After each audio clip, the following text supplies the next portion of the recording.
J'ai repris le flambeau de la Maison Massaro. La Maison Massaro, elle a une longue histoire. Elle a été fondée ici, au même endroit, dont je pense à peu près le même décor. Le 15 octobre, on n'en est pas loin, 1894, et 3 générations de Massaro, c'est-à-dire mon grand-père, mon père et moi-même, ont succédé pour arriver aux 110 ans de la maison.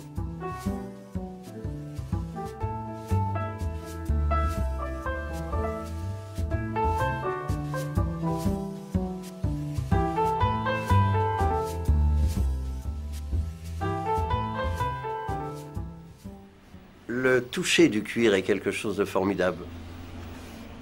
D'ailleurs, si vous me voyez prendre une peau, je vais la palper un peu amoureusement, j'allais dire. Hein, le toucher est quelque chose chez nous de très sensible.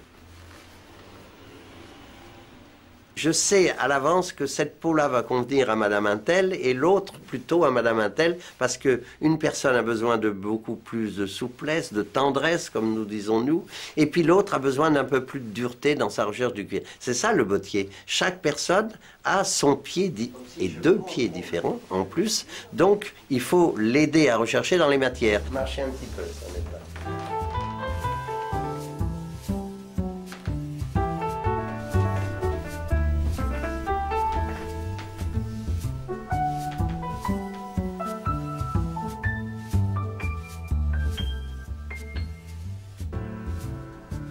Le contact avec le client pour un sur-mesure est l'élément essentiel. Parce qu'en plus, il y a la psychologie. On cherche pourquoi une femme veut un talon de 12 pour une cérémonie. Il faut chercher un petit peu le ressort psychologique qui l'anime, pourquoi elle veut une chaussure pour telle occasion, pourquoi à un moment donné elle va rechercher plus l'esthétique, pourquoi plus le confort. Et ça, ce n'est que le contact avec le client qui vous le fait trouver.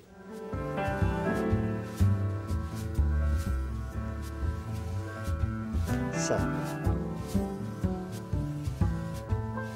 Et l'entrée qui le sert. Alors tout ça, ces mesures vont servir à l'établissement de la forme en bois qui va nous donner le prototype. Est-ce qu'on fera un genre de bout un petit peu pointu comme ça, allongé? C'est joli, raisonnablement, puisque le pied, vu votre taille, il est bien, donc il ne faut pas l'allonger démesurément.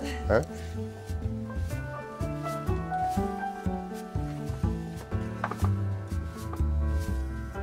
Vous savez que pour faire une paire de chaussures, il faut une 40aine d'heures de travail. Ça peut être moins, ça peut être plus, suivant la dextérité d'ailleurs de chacun. Quand on fait des prototypes, on peut mettre des heures, on ne compte pas son temps. Le bottier est un métier complexe. Il y a différentes étapes et j'allais dire différents corps de métier. C'est pour ça que c'est un métier difficile. Le premier métier, si je puis dire, c'est prendre la mesure du pied et puis après faire une forme en bois d'après ce pied. Et la forme en bois restitue les mesures du pied, mais en plus l'esthétique qu'on veut apporter. Vous avez le travail du patronnier, c'est-à-dire celui qui dessine, d'après le dessin, le modèle qu'a choisi la cliente, il dessine son prototype sur la forme.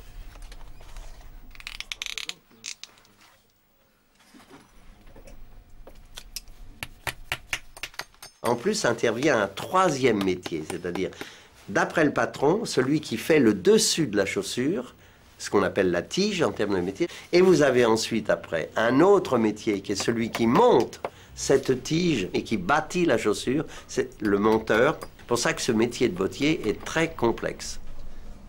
Voilà si on doit monter.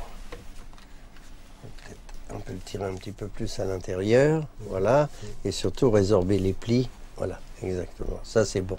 Voilà. Donc, je suis là pour imprimer le fil conducteur à l'atelier. Mais je suis chaque étape est difficile. Parce que dans une chaussure de femme, quand vous faites ce qu'on appelle un escarpin, à 2 mm près, c'est plus du tout la même chose. Il faut vraiment être très vigilant sur les mesures. Passer son temps et sa vie aux pieds des femmes, c'est un bonheur après. Sur le moment, vous êtes souvent très malheureux parce qu'elles sont difficiles. Un homme, je dis la clientèle homme, c'est plutôt un peu lâche. Il vous aime pas, il vous quitte. La femme, elle reviendra 15 fois, mais 15 fois, elle voudra ce qu'elle a là. Donc, elle vous lâchera pas. C'est elle qui vous apprend le métier. Donc, vous pestez à ce moment-là, mais elle m'a apporté, elle a comblé ma vie parce que c'est une recherche tout le temps permanente de l'esthétique à mort. Une femme, elle sait ce qu'elle veut, elle le veut, elle le veut, elle l'aura. Hein, dans sa tête, c'est comme ça.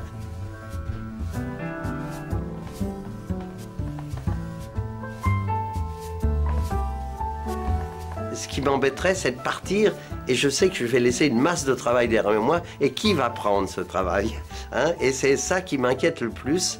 Et pour ça qu'à mon âge, je travaille toujours. C'est animé par la passion, mais en me disant, il y a tellement à faire dans ces métiers qu'on ne peut jamais s'arrêter. C'est là qu'on voudrait être un peu immortel, entre guillemets. Il faut continuer toujours.